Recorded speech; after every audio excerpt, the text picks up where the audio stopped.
welcome to Fire Your Boss Fridays. This is your host, Chad Passa, and alongside me is normally my awesome wife, Lisa Hart. Unfortunately, she cannot make it this week, but stick around. She should be around next week. We are coming at you with another episode filled with the insights and inspiration that you're going to need to steal back that control of your life, fire that 9-to-5 boss, and start living your purpose. Today, we have a very special guest. His name is Richard Blank. Richard's story is a testament to the entrepreneur spirit, and it is riddled with purpose, so I can't wait to dig in. He relocated his entire life to Costa Rica at just 27 years old to train thousands and thousands of bilingual telemarketers, harnessing his motivational public speaking style to empower them.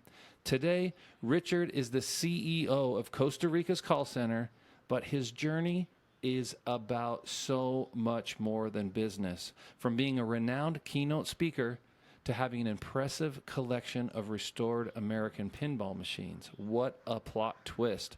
Richard's story is unique and filled with passion.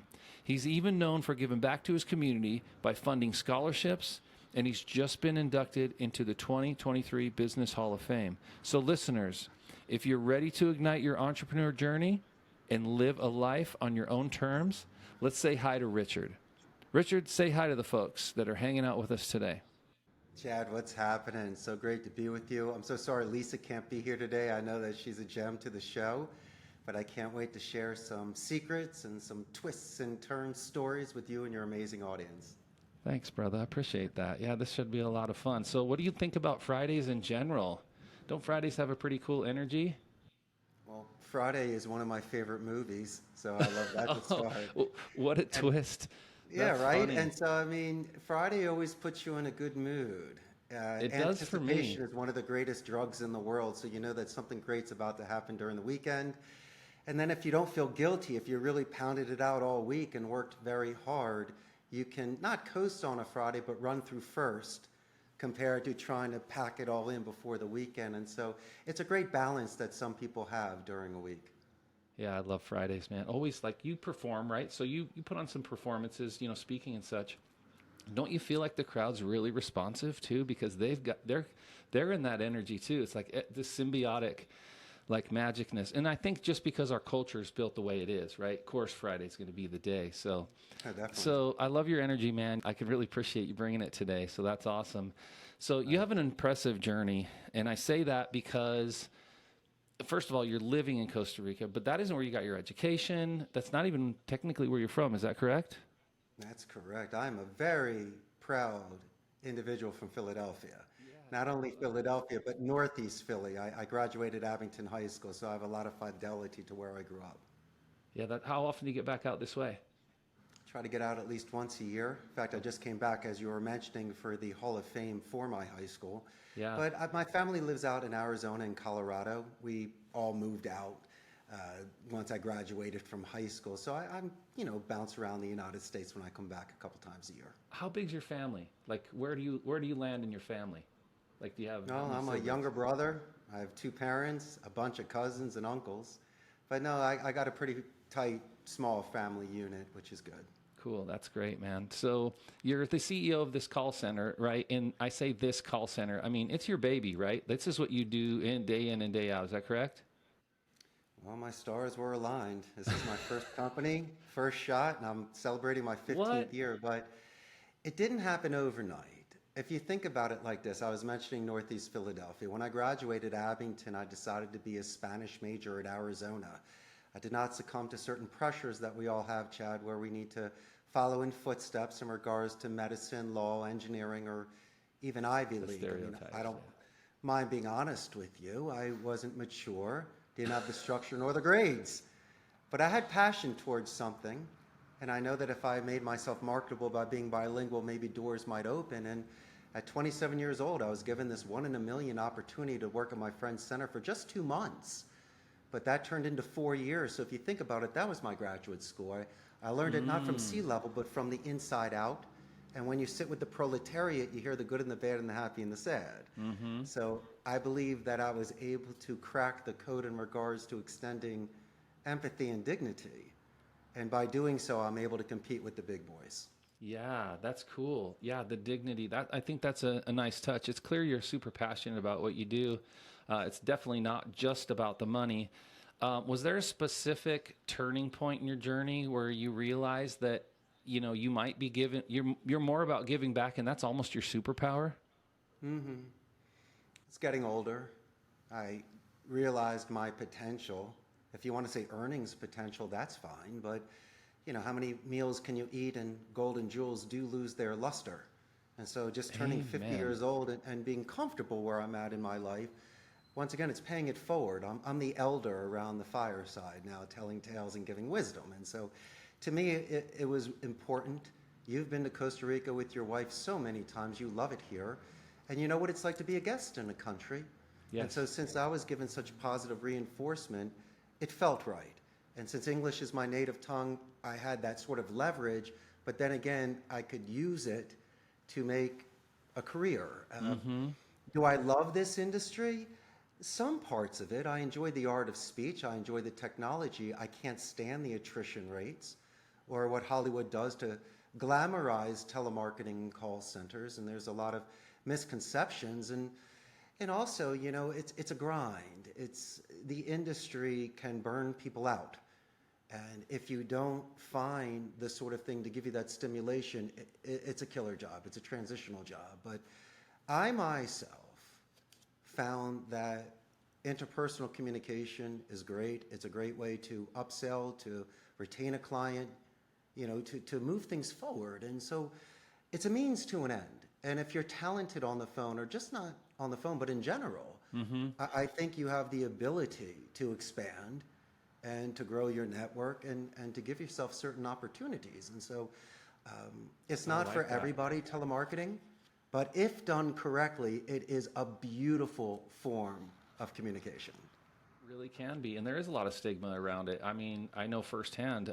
So, with your experience, do you believe someone, if they could really take, like you did, I mean, you spent 4 years in it. What if someone really just did the grind, right? Because I did door to door. That was one of my very first kind of, you could call real jobs, technically, because Sure. I mowed lawns and shoveled driveways and I pulled weeds for the neighbors. But I sold candy door to door, right? And people, to this day, the same kind of stigma, with door to door, or like, maybe the type of job you have, but the skill sets that you learn in what you do, or what you're training these young people to do, you're probably building more young entrepreneurs than you maybe even are aware of. Would you agree with that or disagree?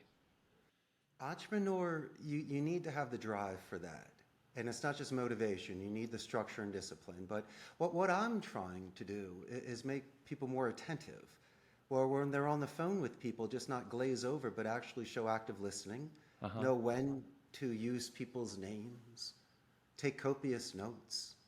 I mean, these are the sort of soft skills, Chad, that won't compromise ethics, values, or morals. Can I teach you to lie? Sure, if that's what you want to do. Sure. But if you want to properly introduce yourself to your wife, Lisa, and ask her permission to speak to Chad if you're calling into a company, giving a positive escalation where you say, hey, Chad, Lisa was amazing. She was really helpful. Do it in writing so when I call your company back, I get praise. And so since I'm in a strict Catholic country, I can't compromise certain things. And so I have to make sure that there's a healthy balance where the agent feels comfortable representing a company in the best light and making these calls. But to answer your question, my friend, everything is just dedicated practice. If Daniel's son did not practice his karate kicks, he wouldn't have beat Johnny in the Karate Kid. Right, So right.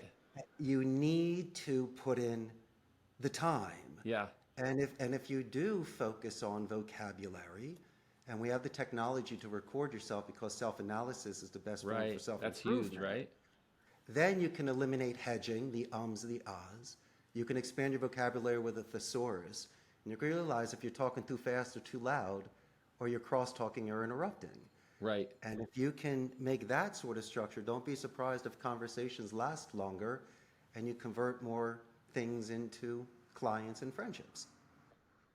Clients and Oh man, friendships. could I use some training from you, my man? Holy cow, Richard. I've spent a long time on the phone, but you know what? No matter how much I feel like I'm working on it and practicing, I still feel like there's always room for improvement. Are you ever thinking about putting out a book of like your teachings and how you do this, or do you have one already?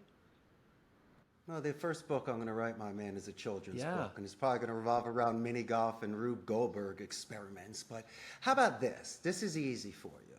A lot of people are too well rehearsed, and they're really focusing on that 10-minute call, so they're thinking ahead of the script or behind or what they're missing.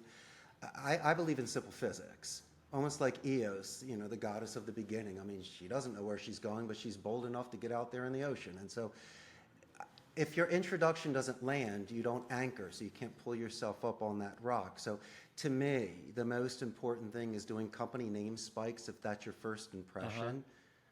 Ask, how's Fire Your Boss Friday doing today? I mean, might as well ask that when someone answers the phone compared to asking to speak to Chad, introducing myself and saying, good morning. Right. It really knocks people out of a trance, reduces defense, and your first impression is something that they know, and you say it better than they do. So instead of just putting you into that big bag of telemarketers that try to angle their way to get an appointment, I'm willing to have a romantic death. I'm willing to properly introduce myself, say the name of your company, and stand there with my chest out. And if you want to hang up on me, so be it. But if not, then at least I know within the first 30 seconds I said pace. Yeah. Wow. I love your style, man. It's very, very cool. I don't know if we can go too far in the weeds on the technicalities of what you do in your business. I'd like to learn more, though, about your teachings. Like when you teach this in your organization, how hard is it to get it to translate or to get them, or do you have any techniques that you think are unique to you in building this? Because your values are pure and awesome. I think that's rock solid. What about the translation from those values into the company and then coming out the other end? Quite simple, my friend. I start with dessert first, and you know what your favorite class was back in the day. It was recess. I mean, let's call a spade a spade. You were kind enough to mention my pastime and my collection of antique pinball machines and retro arcade machines. And so what I like to do prior to the first training class is to have the dozen agents out there in the arcade playing pinball with one another in air hockey.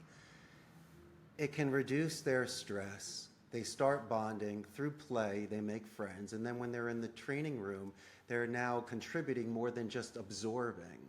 And I try to do checkpoints with people. I like the triple gun trainings. Just don't give me an answer back. Chad, I'm going to expect you to stand up in front of the class, hold your paper in the left, use your right hand because of illustrators. It gives you another 15% of expression and helps you with your pausing and pacing. And I'm just trying to triple building confidence. But I got something even better for you. When people come in prior to working at the company, they fill out a resume, okay? And they put in all the bells and whistles. But man, that's what everybody does.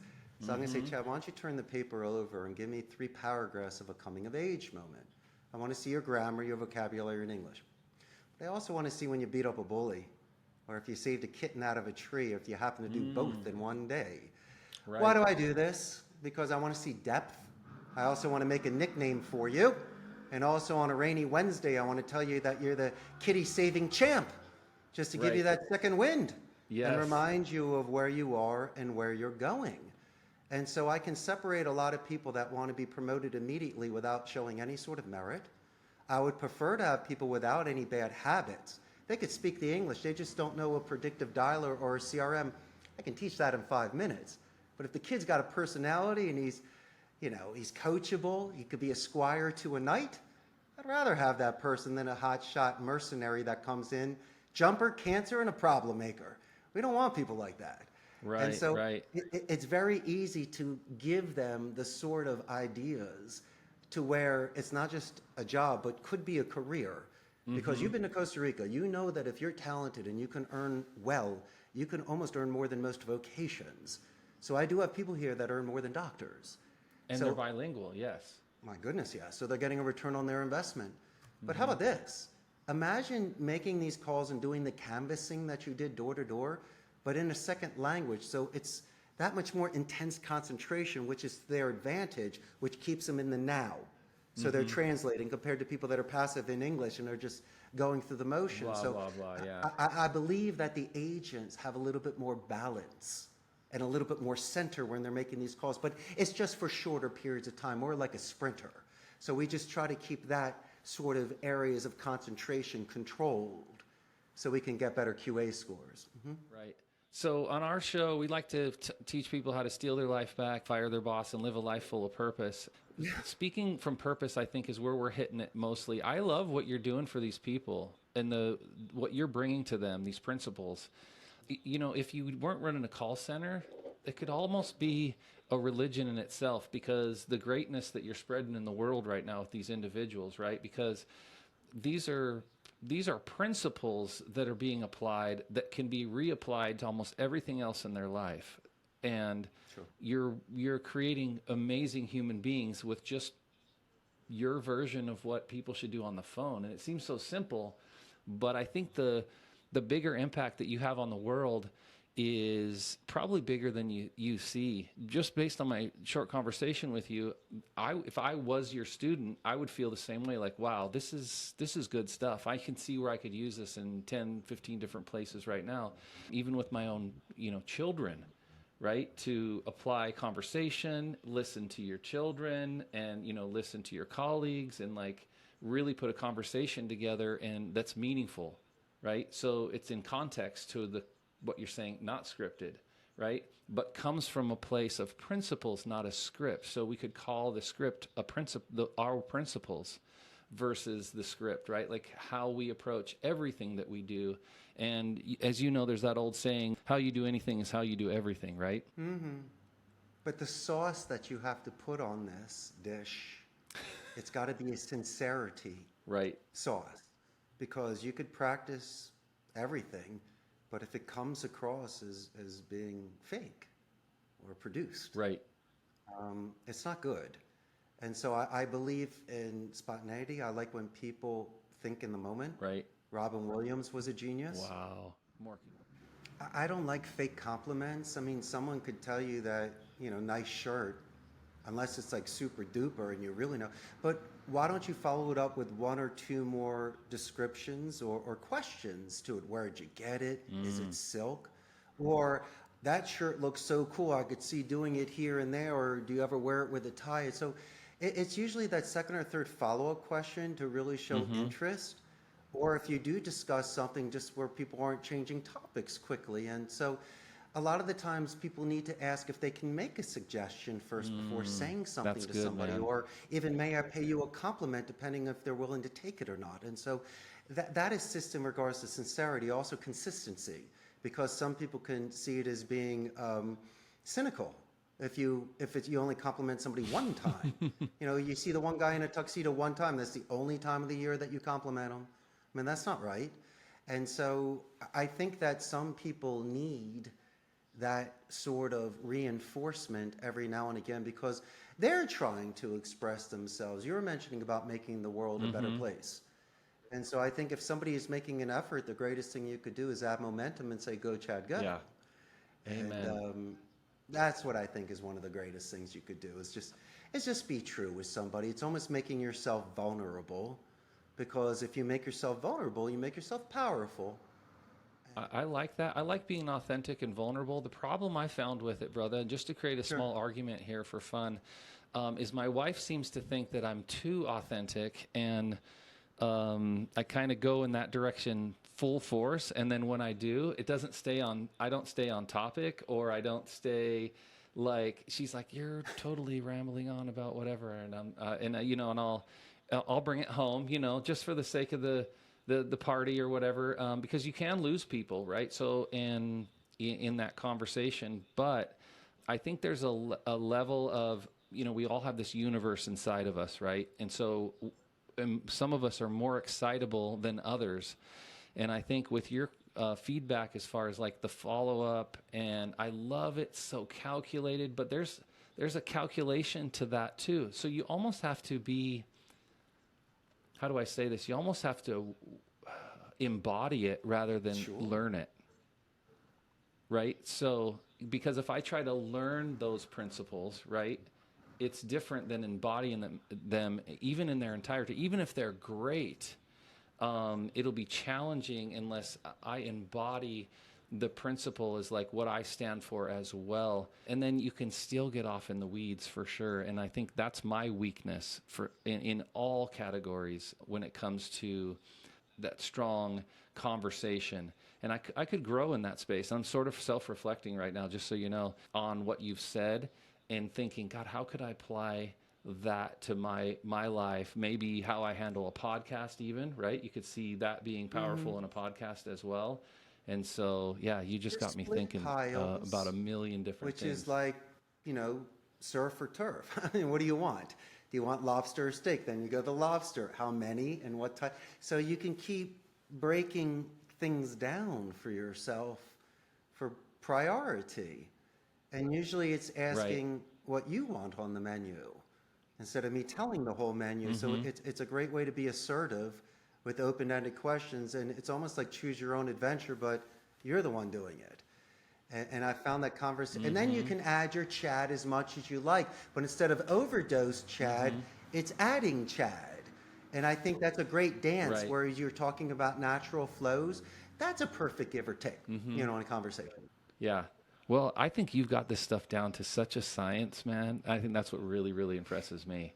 I mean, what is what you do though? So this is your specialty, right? And for me, hearing these words, you know, from someone that essentially you practice this art, like you're like a master of this space and connection and conversation and pauses and wow, I can already just see the power that that could bring to you in almost everything that you do. And like I said, what you're teaching other people. I really hope that someday you're able, and you're already doing it. You're already changing people's lives. But this is really good stuff. Did you learn this in school though? Is this part of some of the education that you got, or how much of this is you trial and error? You know, doing your own techniques. How much of this have you like developed on your own? What a great question. That's why you're the man, Chad. Actually, at the University of Arizona, I studied under Michael Burgoon, who was one of the founders of USA Today, the communications department. They were fascinating professors there, learning public speaking and rhetoric, conflict management, interpersonal communication. So I'm reading the books, I'm listening to these focus group controlled studies, and they're telling me their results, and I think it's great. So I got the theory, but my mentors, my real mentors, were Basil Rathbone from the 30s and 40s, Jeremy Brett in the 80s. These both gentlemen played Sherlock Holmes. I loved Remington Steele with Pierce Brosnan, or the Face Man from the A-Team, Templeton Peck, Dirk Benedict, which was also Starbuck from Battlestar Galactica. I know I'm dating myself, but I'm discussing individuals that are exceptionally glib, clever. I mean, these guys were sharp. I mean, the Face Man could get you anything on Right. the A-Team. And I mean, that was one of the best parts of the show. And so for me as a young man, Right. I said, man, that's smooth. And I like that vocabulary. That And is funny. I gravitated towards it. I prefer paintings over print. Yeah. And so I believe that adjectives are very descriptive. I like image streaming. Imagination is 10 times better than sight. And so if you have the luxury to make your speech that much more colorful, it's going to be captivating. And at least people are going cow. to give you a little bit of time to present yourself. And so I needed to make my speech a little bit more flowery. I had to be a Renaissance man. If not, I was going to hate what I do. And so I needed to do that 10% wiggle room, magic dust special sauce, because you were mentioning about practice, and that's great. You can practice, you know, canoeing, but every rapids does have a twist and a turn and a wild card. And when you were canvassing, you never knew what was going to happen when you opened the door. And to me, I did that as well in Arizona. I did it at multiple industries, but you know, it was really for frontier communication when I was doing international rate decks door to door in Southwest Phoenix for 10 months. And one of the greatest things is to walk up to a place, knock on a door, get through that secretary, get there and get a signature. I mean, when you really create something from nothing, I didn't do it as a career, but talk about confidence building. That was momentum. And did you mention selling? You said selling candy door to door, right? Is that what you said earlier? It was candy, yeah. And you know what's the funniest part Was about that that for Little story, League brother? back in the day for uniforms? Is that what you did? No, I made $1 a box. I mean, this guy, and I don't tell this story often, but his name was Ruby, and he had a gray van with no windows, the short Chevy van to the creepy one. That sounds so shady. And my mom, I was like, I swear I was 14 maybe. Yeah, man. My mom would let me leave with this guy for 4 hours a night on school nights And sell candy. and sell candy. I did that for East Abington Little League. A box of 100 back in the late 70s. I would knock on the Okay. door back in Rockola and Abington, $1 a thing for the uniforms. But good for you. Right? Yeah, Well, you're well, I okay don't- now, so obviously nothing bad happened. But No, and for I put it 14 on years my- old, they probably loved you. They probably bought 2 They candy must bars off have you. I did something right, man. But I was just doing it right. And thanks for asking, by the way. Share a little bit about me. But that particular part of my life, I never thought it would have the impact that it did. It surprised me later on. In fact, surprised me so much. I just had this epiphany, and then I decided to put it on my LinkedIn as one of my jobs. And you'd never That's cool. you'd never That's think really to put it cool. on there. Because you think if you go on my LinkedIn, you see it on there. But I thought, I'm putting that on there because if you're really looking for a job, right, and you're really looking for someone to know who you are, and you talked about this at the beginning of the conversation, they want to know who you are. They want to know a little bit about how did you get here and why do you think you're special? Well, it didn't just happen, but I do believe this plays a big role in like who I am today and why you should choose me. Right? Because at 14, I did get in that van. It was creepy, and I did sell candy, So, and I went for it, right? And so that says something about someone even in their 40s, right? So I think it's amazing. So, yeah, thanks for letting me share, by the way. Well, cool, man. Yeah, so you went into some really crazy places. I had no idea you were this heavy and deep and an amazing person. So you blew all my questions out of the water. I'm like, that's kind of a silly question for a guy of this caliber. So No. Caliber of nothing. Because I'm wearing a tie and I'm a CEO. My name is Richard and I'm your buddy. No, you are a heavy No, man, fella, I want man. that. You brought it up. I want that question right now. Tell me what that question is. All right, you might like it. All right, Yeah. so, well, let me do one I know you'll like, which I'll give you this one first, but I promise you I'll get you the other one. Please. And this was a question we kind of debated over what we wanted to know about you. We weren't sure if it should be the pinball machines or the children's book, but now I see the power in the pinball machines. So let's get into the children's book.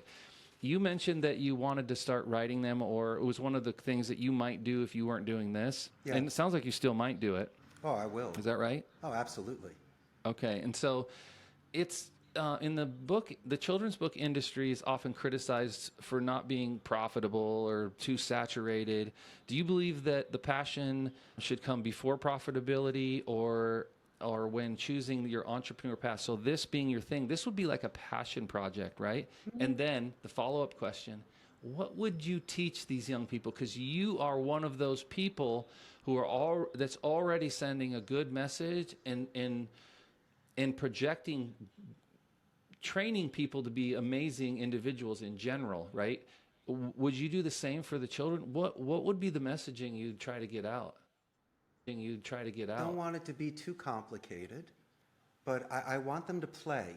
And so my idea was to do mini golf and Rube Goldberg experiments. Rube Goldberg was those non-electrical machines. Like if you played the board game Mousetrap, that's a Rube Goldberg experiment. But things that tap into one another. And so when it's rainy or when people are on their phone, I want active stuff. So imagine creating a mini golf in your home, but then using everything that's around you for your obstacles and to knock into each other. So every hole that you have could be created. I mean, naturally, I can create a blueprint of 100 holes for you, but I want you to create your own, things that are down the stairs and whip arounds and underneath things and creating tunnels.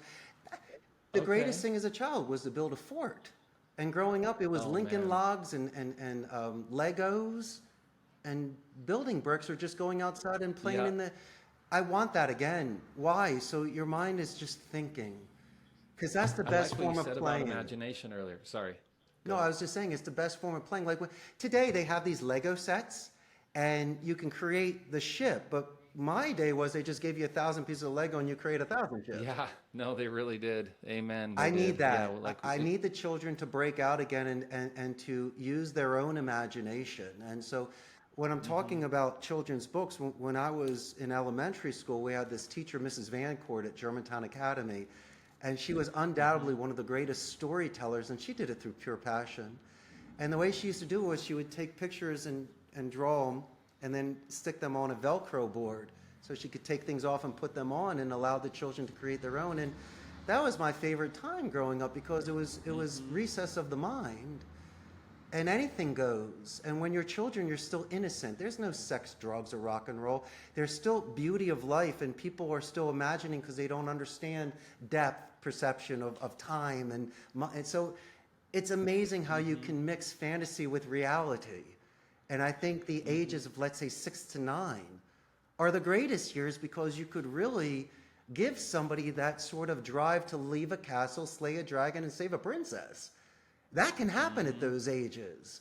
And even if they don't understand where they're going to be later on in life like you did at 14, you did realize you were doing something positive. And instead of just wasting time sleeping or goofing around, this was something that was building on momentum. And I think we can not push them into adulthood or maturity or stress too fast. Right. They don't need to lose. And still their create innocence. power and strength, right, through this. You're creating power and strength, right? Through imagination, play, and innocence. And diversity. All day. Because, like you said, the canoe metaphor that you used, I think was amazing because, well, when the canoe starts going sideways, I don't care how many books you read or what information you know, you're going to have to pull on and pull from that amazing imagination and make this work. And I think you will be building the next generation of entrepreneurs with those books, for sure, because that is the rapids that we navigate as entrepreneurs every single day, and no matter, and in all cases, but definitely as entrepreneurs, for sure. So you got time for one more question, bud? I got time for plenty more questions. I got nowhere to go. All right, this one. What's going on? Here we go. You get ready for Richard. I love you, dude. You're too funny. So you spoke, and tell me if I'm wrong about this. So, because I tried to do some digging on you, I don't want to screw anything up. But it said you spoke about finding some of your spiritual clarity in Europe during your 20s, and you openly said you kind of were just fucking off, pretty much. But there's a growing debate on the role of spirituality in entrepreneurship, right? And what's your thoughts on that? Thank you for bringing that up. That was the best year of my life. I went to college for 5 years, right? So this was my junior year, then I did senior, super senior. So I went to Europe the fall of 93 through 94. And I stayed in Europe during Christmas break. I didn't come home. So I was there for 11 months. I was 21 at the time. And I lived in Spain. I started off in El Puerto de Santa Maria, which is right next to Cadiz, one of the famous ships, the Santa Maria from Columbus. Then I went to Madrid, then I toured Europe, and then I came back to Sevilla. But when I was in Europe, I went as far east as Prague, far south as Corfu in Greece at the Pink Palace. You know, I went to Amsterdam.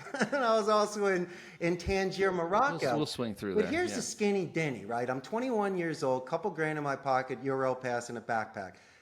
I couldn't call home. This was a collect call at least once a week or a postcard, so I disappeared. But here's what I realized. The parties were there. I mean, all day, every day.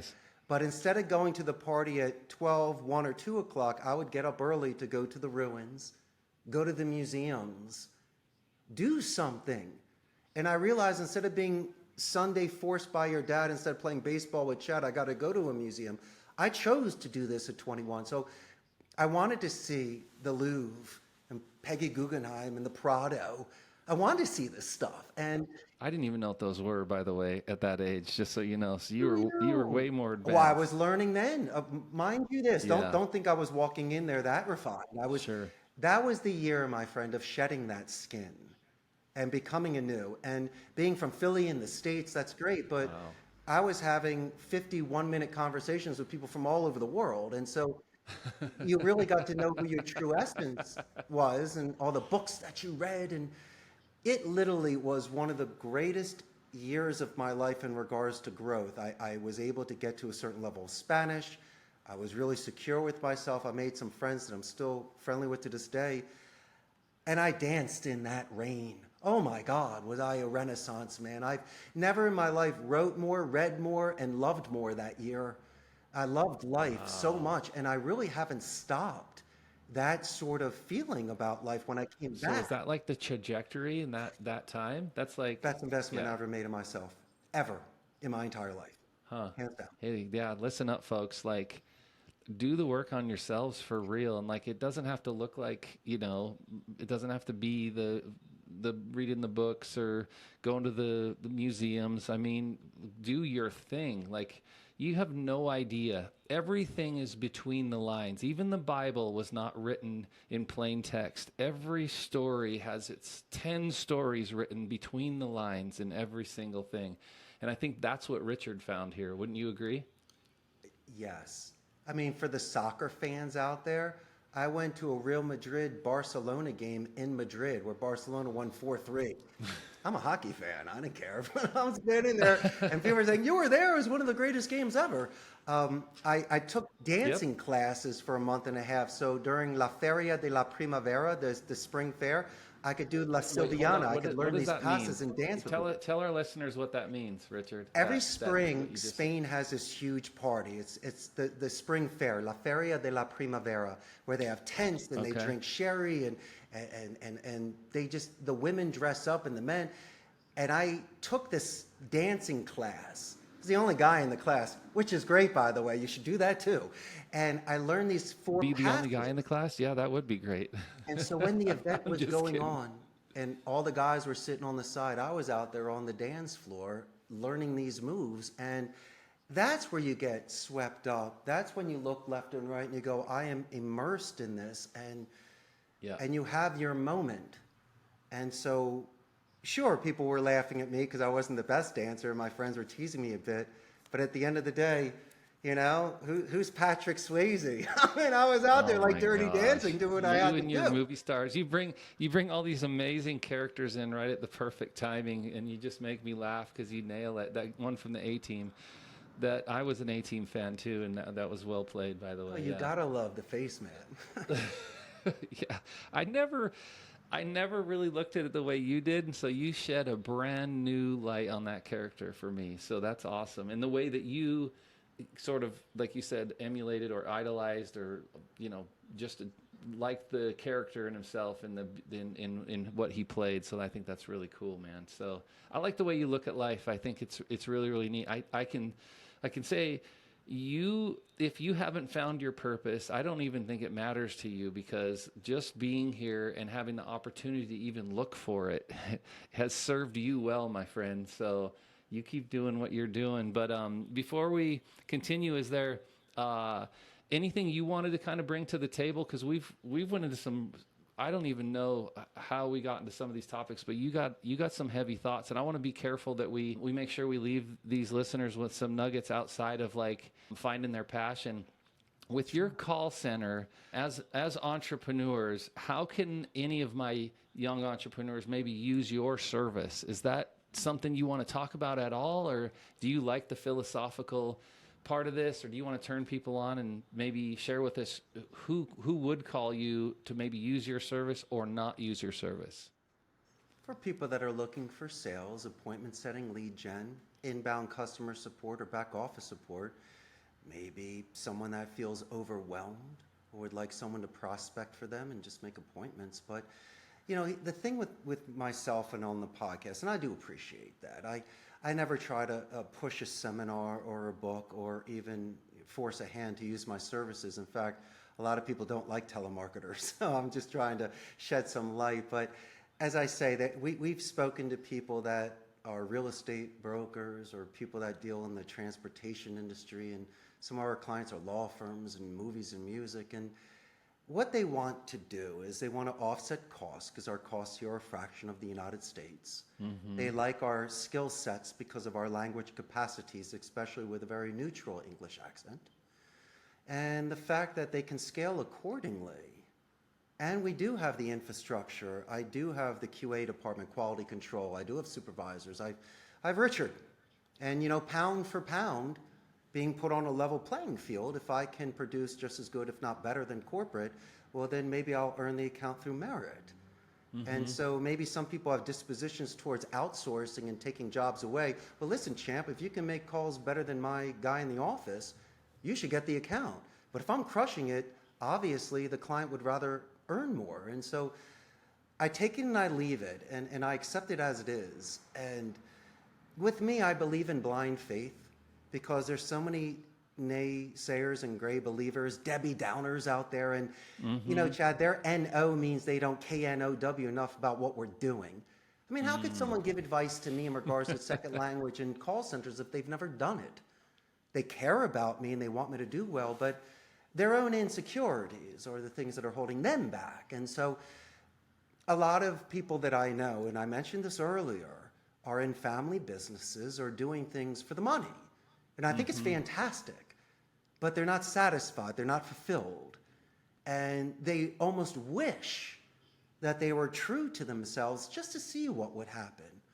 Now, Chad, I was a little selfish. I mean, I had to get past a lot of parents' guilt to do this.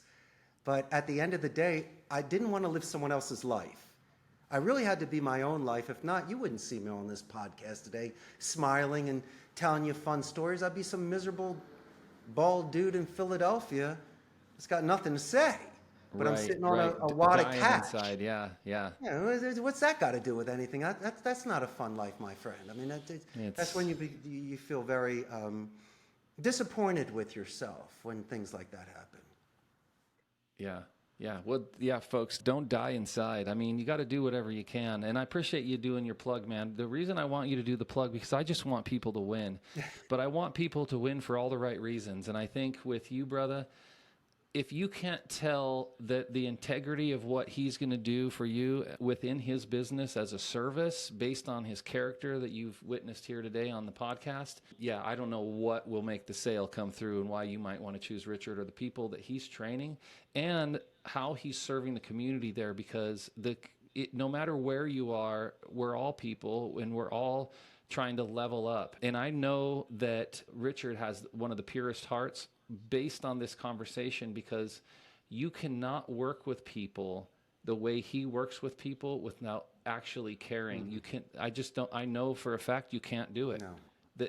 You have to have a piece of you has to care about humanity.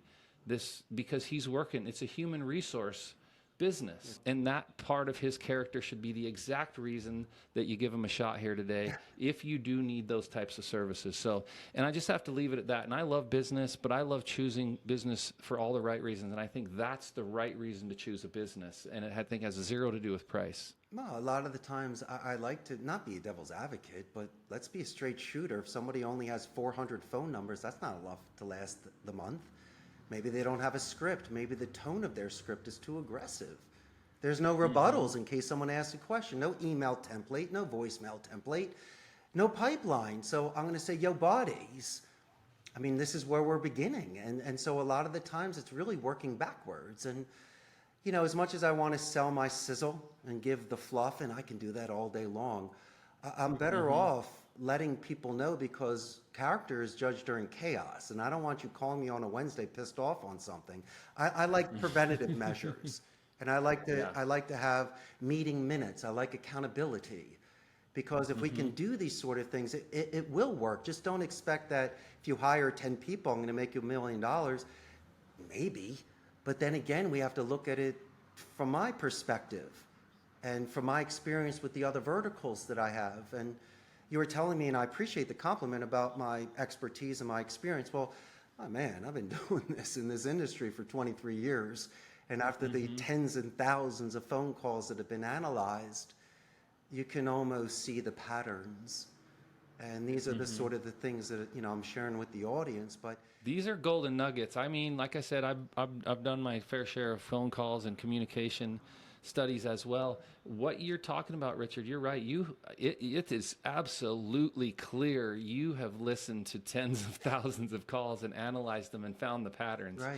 There is no question in my mind, my man. The way that you laid it out so eloquently, I just felt like an infant in communication, because I mean, it was well executed, and I think it's really, really cool that exists, and that to find that purity, I think you found it, man. So if anything, you figured out the secret sauce. So good job, brother. Nice, man. Well, I'm happy with it. And as I say, when I see people that are, right. But when you see people grow, right, and they start cracking codes, or they come to me and knock on my door, which shows multiple things. They're not afraid of me. And number two, they're wagging their tail because they either saw something, learned something, or practiced something, and they want to bring it to my attention. And when I see that, that's the kind of individual I'd love to promote, because they're doing the above and beyond. Not they want me to pay them $1 for it. As you and I said earlier, they're investing in their own future. And we must have done something to produce that spark. Yeah, and it's funny you say that, going above and beyond, because I went to this interview once, and I think I was in my late 20s. It was a sales position, and we show up, and there was, I don't know, 40 of us or so sitting in chairs. And the guy, I don't even know who he was, comes up to the front podium, and Richard looks at everyone and goes, so what makes a good employee? And everyone's, raising their hand, shows up on time, does his job. Come up with, I couldn't remember, just everyone was throwing all this stuff out, and nobody said anything about going above and beyond what they're supposed to be doing, because all the things that we said is being just an employee. And when he said that, he said, for anyone here who isn't willing to go that far, you can leave now. What about that undercover boss show? Usually the best part of the show is when the boss sees the one guy go above and beyond. Right. That's the another truck driver perfect that example. knows the neighborhood people, or the one guy that tells him you're not cleaning this good enough. It's always fun when the guy was telling the boss he's not cleaning good enough, and this is how you do it. And usually at the end of the show, that individual gets a raise and gets a promotion, and they're the ones that they don't see. But I see them. The funny part of the show is undercover boss. It takes them to be undercover to know their people. Mm-hmm. That's fine, and I understand your point, but it's a little too late. You should have been in front of your face with you, boss. Leaders eat last, boss. Mm-hmm. Breaking bread with you, playing pinball with you, boss. Not undercover, it's the first time I'm meeting Richard, boss. And it's cute, and it's got its angle, but to me it made no sense. I think if someone's working with you, not for you, you should shake their hand on the first day. That's all. Nice. Yeah, well said, man. But we are running out of time, Richard. Dude, I don't even know how to wrap this up, because this is one of those conversations that just as human beings, I'm pretty sure I could have well into the evening. So I really appreciate you being on the show first, but hopefully we can continue talking more. And I do have a couple people that I'm going to try send your way as well. So I know you'll take really good care of those people. Thanks, so, folks, this brings an end to another inspiring episode of Fire Your Boss Fridays. And I'd like to extend a massive thanks to this wonderful man, Richard. And again, he looks sharp. And maybe I need to step up my game a little bit. I've been working on my look a little bit. I'm thinking about doing a little bit more with my hair, and I'll have to bring my A game next time I meet with Richard. But thanks for sharing your insight, brother, your experiences. I hope your business continues to thrive and grow in Costa Rica. And if we come out that way, is it possible for us to drop you a line? Do you want to break away, have a coffee or something like that? Is that realistic for you? No, of course not. Absolutely. I'll be picking you up at the airport and bringing you to the call center for a second podcast. Absolutely. But I can't thank you enough. Shame I couldn't meet Lisa tonight, but I know her reputation precedes her. And also for your audience, in Costa Rica, we have an expression, pura vida, which means pure life. And I think if anything and nothing for your audience, the last impression I could give you is just to live your life pure and to be true. And fortune favors the brave. Do things in small steps. Do your due diligence. Test waters before jumping in. But Chad, my man, if you have momentum and you have this positive reinforcement and the stars are aligned, by all means, you should drink life and you should go for it. And then one day you'll be on Fire Your Boss Fridays with Chad and Lisa telling your story. Love it. Love it. Thank you, brother. Man, you finishing up my show for me. That's great. So remember, guys, you're capable of more than you know. Keep fueling that fire. We're going to catch you next week on Fire Your Boss Fridays. Take care. All right, Richard.